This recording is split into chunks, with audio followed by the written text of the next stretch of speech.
Bienvenue à tous dans cette nouvelle vidéo, on se retrouve pour la première analyse de ce jeudi 18 août 2022 sur les Pokémon de la septième génération pour parler dans cette vidéo, c'est donc la première des trois analyses du jour, de Bourrinos, l'évolution du coup de Thiboudet, hein, le petit Pokémon qu'on peut voir ici, le petit âne tout mignon.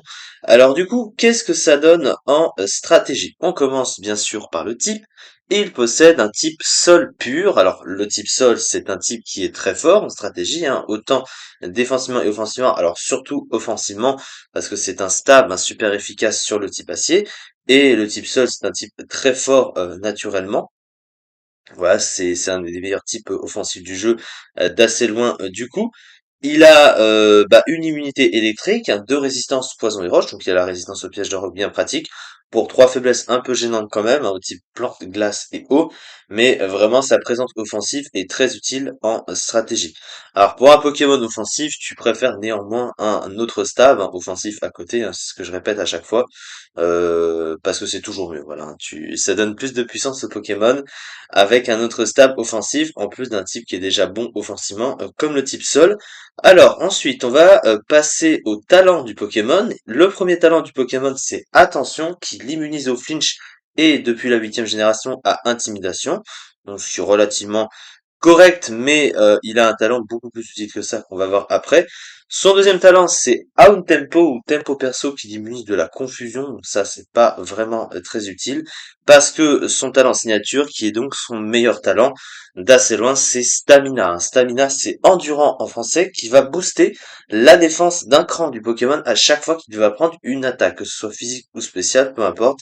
Il booste sa défense et vu qu'il a déjà une très bonne défense, bah ça accentue son bulk et ça c'est plutôt pas mal.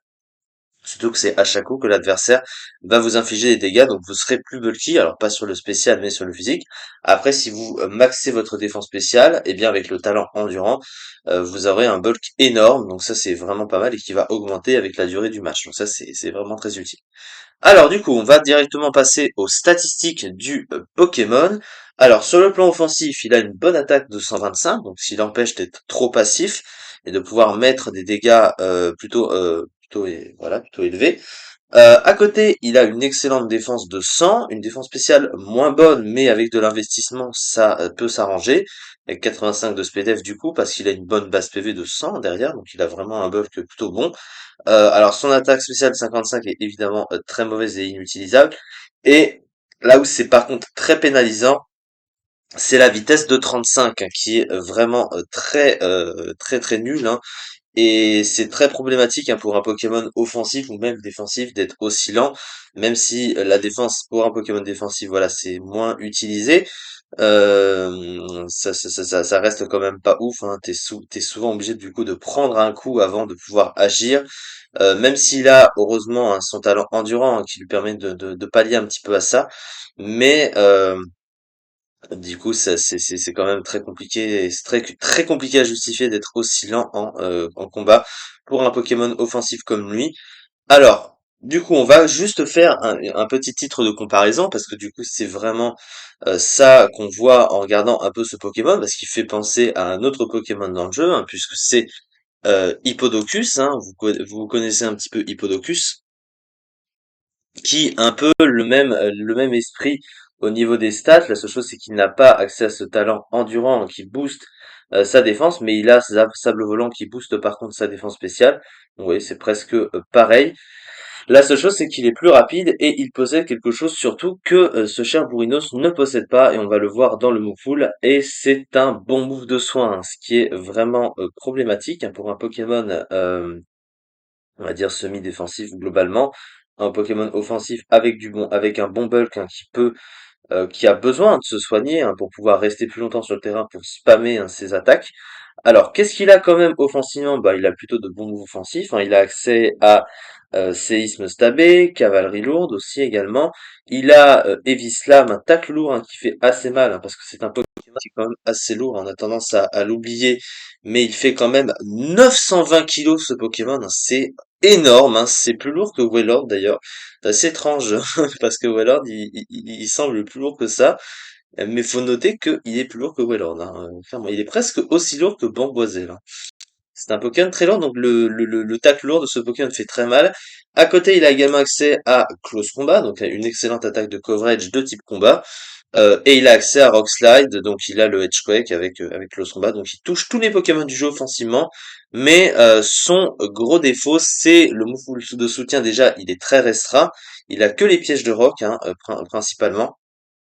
L'absence de bon ou de soin, ça, on l'a vu, il a que repos pour se soigner. Et surtout, il a aucun move de setup. Et ça, vraiment, c'est dommage parce que même s'il a une attaque qui est pas mauvaise, hein, 125 en attaque, c'est toujours ça de prix, mais il ne peut pas booster ses dégâts sur la durée d'un match et ça peut jouer sur n'importe quel duel d'un Pokémon qui peut se setup en face.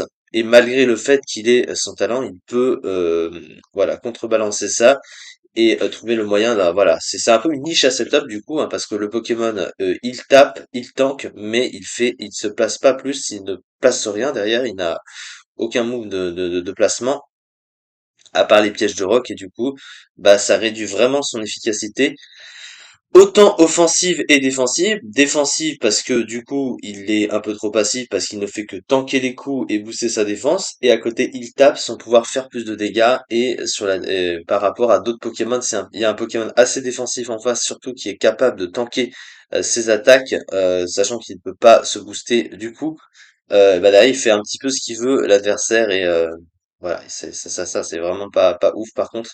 Alors on enchaîne avec sa fiche stratégique du coup, donc de bonnes statistiques en PV, défense et en défense spéciale, ainsi qu'une excellente statistique en attaque, accès au très bon talent endurance, hein, oui c'est oui endurance pardon, qui augmente sa défense d'un cran à chaque coup reçu, aucun moyen de se soigner efficacement, une statique en vitesse très mauvaise. Du coup, ce Pokémon, dommage hein, qu'il soit pas assez adapté, s'il avait eu un petit mot de cette il a même pas malédiction, hein, qui est certes pas ouf parce que ça baisse la vitesse, mais bon, voilà, ça aurait été moins pire et pas de mot de soin, c'est très regrettable. Alors, ce Pokémon est très bas dans les tiers, il est never used, mais en never used, il est top tier, cela étant, hein, il est quand même sixième du never used actuel avec 24,39%. Donc, dans ce tiers, il est top tier, mais ça suffit pas pour aller au-dessus. Il y a trop de Pokémon qui sont meilleurs que lui, du même type, bien sûr. Voilà, bon, c'est assez facile à trouver. En tout cas, c'est ça pour cette vidéo. On se retrouve pour les deux autres analyses qui nous restent à faire aujourd'hui. Évidemment, merci beaucoup de m'avoir suivi et à très vite pour la suite.